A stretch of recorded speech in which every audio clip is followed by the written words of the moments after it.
se apanhá-la e guardá-la foi obra de alguns instantes.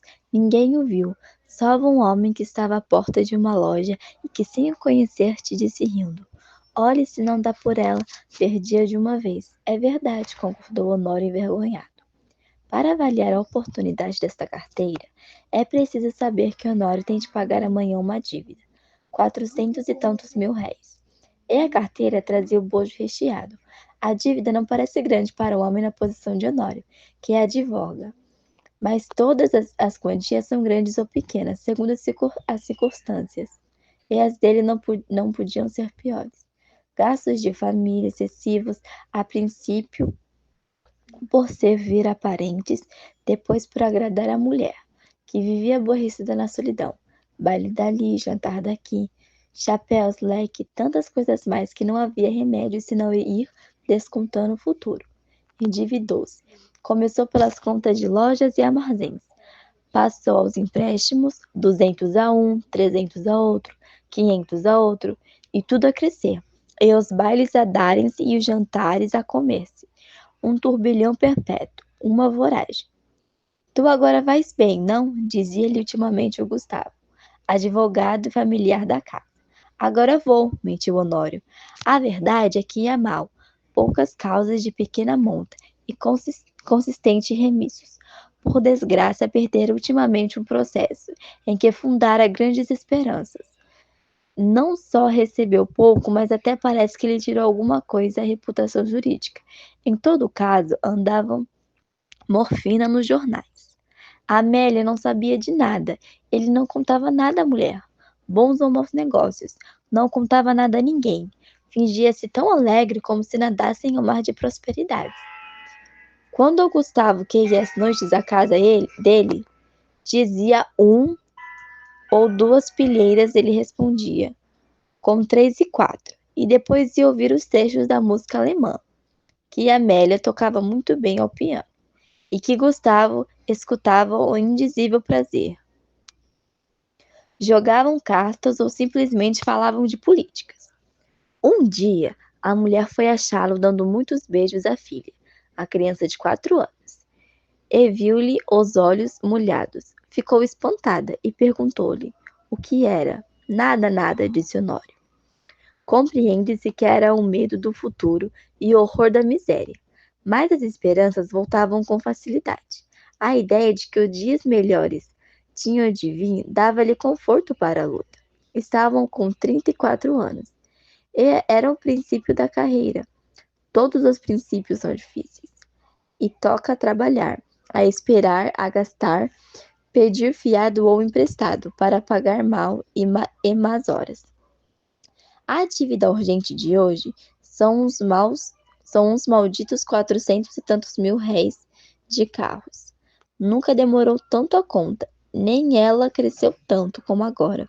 E a rigor, o credor não lhe punha a faca aos peitos, mas disse-lhe hoje uma palavra azeda, com um gesto mau.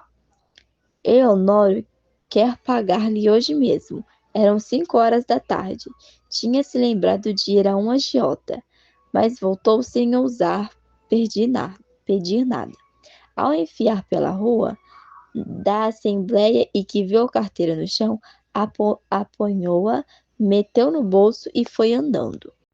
Durante os primeiros minutos, Honório não pensou nada. Foi andando, até o Largo da Carioca. No largo, parou alguns instantes, enfiou depois pela Rua da Carioca, mas voltou logo e entrou na Rua Uruguaiana. Sem saber como, achou-se daí a pouco no Largo de São Francisco de Paula. E ainda sem saber como, entrou em um café, pediu alguma coisa e encostou-se à parede, olhando para fora. Tinha medo de abrir a carteira, podia não achar nada, apenas papéis sem valor para ele. Ao mesmo tempo, e essa era a causa principal das reflexões, a consciência perguntava-lhe se podia utilizar-se do dinheiro que achasse. Não lhe perguntava com o ar de quem não sabe, mas antes com uma expressão irônica de censura. Podia lançar mão do dinheiro e ir pagar com ele a dívida? Eis o ponto. A consciência acabou por lhe dizer que não podia, que devia levar a carteira à polícia ou anunciá-la. Mas tão depressa acabava de lhe dizer isto. Vinham os apuros da ocasião e puxavam por ele, e convidavam a ir pagar a cocheira. Chegavam mesmo a dizer que se fosse ele tivesse pedido, ninguém iria entregá-la. Insinuação de que te deu ânimo. Tudo isso antes de abrir a carteira, tirou-a do bolso. Finalmente, mas com medo quase às escondidas abriu, e ficou trêmulo. Tinha dinheiro, muito dinheiro. Não contou, mas viu 2 notas de 200 mil reais. Alguma de 50 e 20.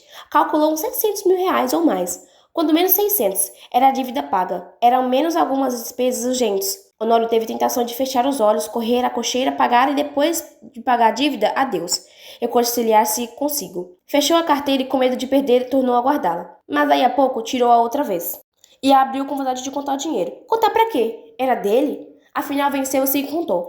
Eram 730 mil reais. Honório teve um calafrio. Ninguém viu, ninguém soube. Podia ser um lance de fortuna, a sua boa sorte. Um anjo. Honório teve pena de não crer nos anjos. Mas por que não havia de crer neles? E voltava ao dinheiro. Olhava, passava-os pelas mãos. Depois resolvia o contrário, não usar-do. Achado restituí-lo? Restituí-lo a quem? Tratou de ver se havia algum sinal na carteira. Se houver um nome ou uma indicação qualquer, não posso utilizar-me do dinheiro, pensou ele. Esquadrinhou os bolsos da carteira, achou cartas, que não abriu, bilhetinhos dobrados, que não leu, e por fim um cartão de visita.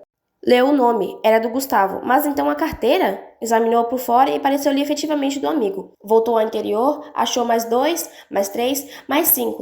Não havia duvidar que era dele. A descoberta entristeceu-no. Não podia ficar com o dinheiro sem praticar um ato ilícito. E naquele caso doloroso ao seu coração, porque era um dano de um amigo, todo o castelo levantado borrou-se como se fosse de cartas. Bebeu a última gota de café sem reparar que estava frio. Saiu e só então reparou que era quase noite. Caminhou para casa.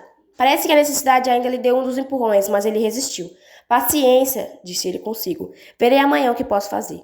Chegando a casa, já ali achou Gustavo um pouco preocupado da própria dona Amélia. O parecia também. Entrou rindo e perguntou ao amigo se lhe faltava alguma coisa. Nada? Nada? Por quê? Mete a mão no bolso. Não te falta nada? Falta minha carteira, disse o Gustavo sem meter a mão no bolso. Sabe se alguém a achou? Achei eu, disse Honório entregando-la. Gustavo pegou dela precipitadamente e olhou desconfiado para o amigo.